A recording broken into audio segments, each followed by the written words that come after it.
What made you want to be a teacher? Well, when I first graduated from high school, I went off to college, and I was always wondering about people who would go through 3 years of college and then change their degree. So I went 4 years of college with a business ed degree, and then when I got through with that, I had a man who had been my superintendent when I was in high school, and he said, if you'll go back to school and work on your elementary requirements, I'll give you a job. And I thought that was a pretty good deal. So I've been an elementary teacher for 48 years, and I've loved all of it, and it just seems like that was what I was supposed to be.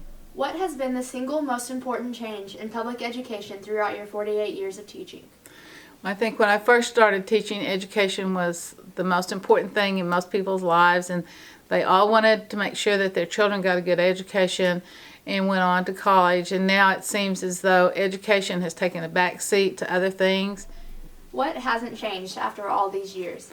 I think one of the most important things that hasn't changed all these years is that children still need a good quality education to succeed in whatever they want to do in their lives. What would you say has changed the most about the teaching profession?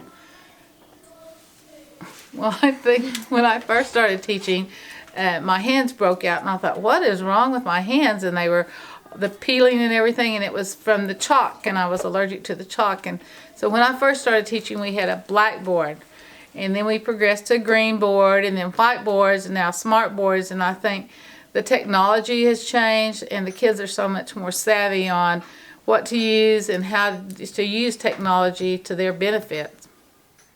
How are students different today than they were when you started teaching 48 years ago? Well, 48 years ago when I taught, they were more interested in their education, and they didn't have as many outside influences as they do now. And now they are busier in their lives after school, and they have ball, and they play on their iPads and their computers, and they all have phones that they play on. And so I think the importance of education is not quite as prevalent in this time as it was when I first started teaching. What has kept you coming back to the classroom all these years? Well, I really enjoy teaching, and I really enjoy being with the children that come to my classroom, and I just think that it's an important job, and since I enjoy it, I think that it's important that people who love teaching and want to help the children, that they stay in the classroom, and that's one of the reasons that I've been coming back. What would you like to see change about public education? Well, I think that our emphasis has not been on public education now, and that it's been on other things. And I think that education is one of the most important professions that we have in our country, and I think it should come to the forefront again. And also, we need more funding to attract people to come to education. What advice would you give to new teachers who are just beginning their teaching profession in what is a very unstable climate for public education?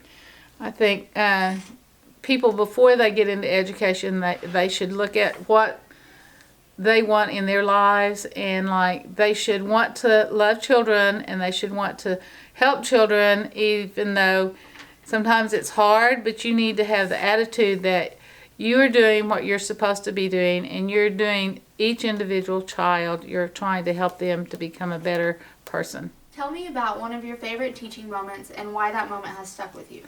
Well, I have been blessed to teach in this school district for like 45 years. And one of the things that stands out in my mind is the fact that some of the teachers that teach here now and some of the people that work here were in my classroom at one time. And I think that's an awesome thing to have anybody say in their lifetime. And also I had children of my students in my classroom.